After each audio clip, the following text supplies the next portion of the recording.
வனத்தினில பெடக்குயில் கூவையில உன்னுடைய வேதனைய நான் அறிஞ்சேன்.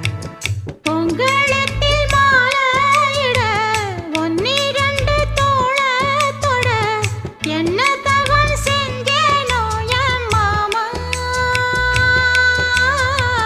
வண்ணக்கிளி கையத்தொட சின்ன சின்ன கோலமிட உள்ளம் மட்டும் வழியே நானே,